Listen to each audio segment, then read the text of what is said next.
Alors, je reconnais en tout cas dans votre choix d'Issei Sagawa votre bon goût. Bien sûr. En parlant de goût, depuis quand, comment et surtout pourquoi a-t-on créé la pizza ananas? Alors, vous êtes peut-être jamais posé la question, mais lui, si. Ah oui. Il David se pose toutes sortes de questions. Lopez a la réponse. Tout à fait. Alors déjà, Mathieu, Stéphane, la pizza à l'ananas, on appelle ça la pizza hawaïenne. Voilà. Ce qui n'a vraiment aucun sens. Ça rajoute une dimension encore plus ubuesque. On le verra, ça en a quand même un petit peu. La pizza hawaïenne, c'est de la pizza avec l'ananas dessus. C'est tout. C'est-à-dire, les autres ingrédients de la pizza peuvent varier, mais à partir du moment où un morceau d'ananas touche votre pizza, toutes les autres définitions possibles de votre pizza sont écrasées. C'est une pizza hawaïenne. Il y a d'autres ingrédients comme ça qui ont un pouvoir de définition incroyable, comme les champignons, par exemple. Vous mettez des champignons dans une poêlée de pommes de terre, et bien direct, votre poêlée elle devient forestière. Alors qu'il y a plein d'autres trucs comestibles dans la forêt, sur les châtaignes par exemple. Mais non, on a décidé que quand il s'agit de la cuisine, les champignons c'était des ambassadeurs de la forêt qui parlaient au nom de la forêt tout entière. Et franchement, moi je serais les châtaignes, je serais vénère. Et les champignons, vous en avez pris quelques-uns pour cette chronique visiblement. La pizza hawaïenne, c'est donc la pizza à l'ananas. L'ananas qui vient du mot guarani anana.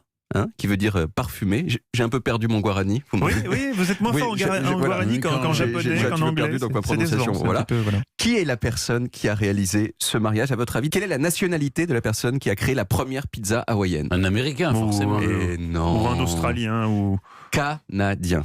Oui, très loin, ils ont le sens de l'humour, c'est pour ça. Canadien d'origine grecque. Il s'appelait Sotirios Panopoulos. Voilà. Bon, il est grec. Comme un méchant dans Tintin. Il est né en 1934. Il a émigré au Canada quand il avait 20 ans. Et peu de temps après, il a ouvert un restaurant avec ses deux frères, Elias et Nikitas, dans l'Ontario. Et il servait tout un tas de choses typiquement américaines, comme des burgers, des pizzas, tout ça. Et ce qu'il raconte, Sotirios Panopoulos, c'est qu'au Canada, dans les années 60, la pizza, c'est encore une nourriture un petit peu exotique, qui s'était pas encore figée dans tous ces canons qu'on lui connaît aujourd'hui. Voilà, avec ses chapelles, ses précarés de la pizza. Vous voyez, c'était un monde de liberté, Mathieu. Et donc, Sotirios, il pouvait expérimenter. Et un jour, comme ça, il a testé, il a acheté de l'ananas en boîte, il en a mis sur sa pizza, il a goûté, il a trouvé ça super.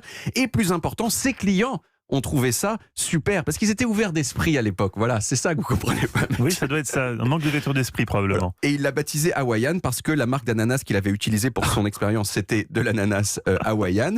Mais c'était non plus n'importe quoi, parce qu'à une époque quand même, Hawaï produisait 80% des ananas du monde. Donc voilà, c'est pour ça que ça vient de là. Mais alors, pourquoi est-ce que c'est plus intéressant de parler de la pizza à l'ananas que d'un autre type de pizza? Eh bien, parce qu'on le sent un petit peu dans nos échanges, Mathieu, ici, la pizza à l'ananas, c'est devenu le thème d'une de ces controverses au second degré qui peuplent l'internet. Comme les yaourts à la cerise. Comme les yaourts à la cerise, exactement. Et à partir de 2017, donc il y a des débats de dingue dans le monde à propos de la pizza hawaïenne. Le Premier ministre islandais a dit dans une interview qu'il considérait que la pizza à l'ananas devait être interdite. Et oui, l'internet s'en est mêlé. Tout le monde donnait des arguments sur la nature profonde de la pizza et sur la mesure dans laquelle une pizza restait une pizza si on mettait de l'ananas dessus. Par exemple, le présentateur très connu américain Jimmy Kimmel. Pineapples do not belong on pizza. I don't care where you're from. Any pizza that tastes better. Voilà. Il nous faut votre traduction. Votre connaissance de l'anglais? L'ananas n'a rien à faire sur une pizza. L'ananas n'a rien à faire sur une pizza, il est donc d'accord avec vous.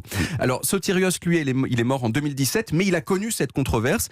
Bon, et moi, comme je suis un journaliste sérieux pour les besoins de cette chronique, ça faisait longtemps que j'avais pas mangé de pizza hawaïenne, donc j'ai retesté la pizza hawaïenne. Je l'ai commandée sur Internet, elle m'a été livrée, et pour vous le prouver, j'ai enregistré le moment où je l'ai réceptionnée. Bonjour monsieur, c'est bien la pizza hawaïenne, c'est ça? Voilà, c'est ça. Parfait, merci monsieur. Au revoir. Voilà, journaliste d'investigation, s'il vous plaît. J'ai cru que le livreur allait vous dire, mais vous avez vraiment commandé ça, c'est pas une erreur? J'aurais pu lui demander de le dire.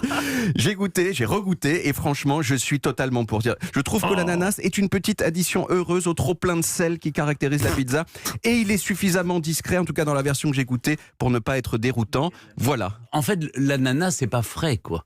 C'est l'ananas, il est en boîte, donc en plus il est plein de conservateurs.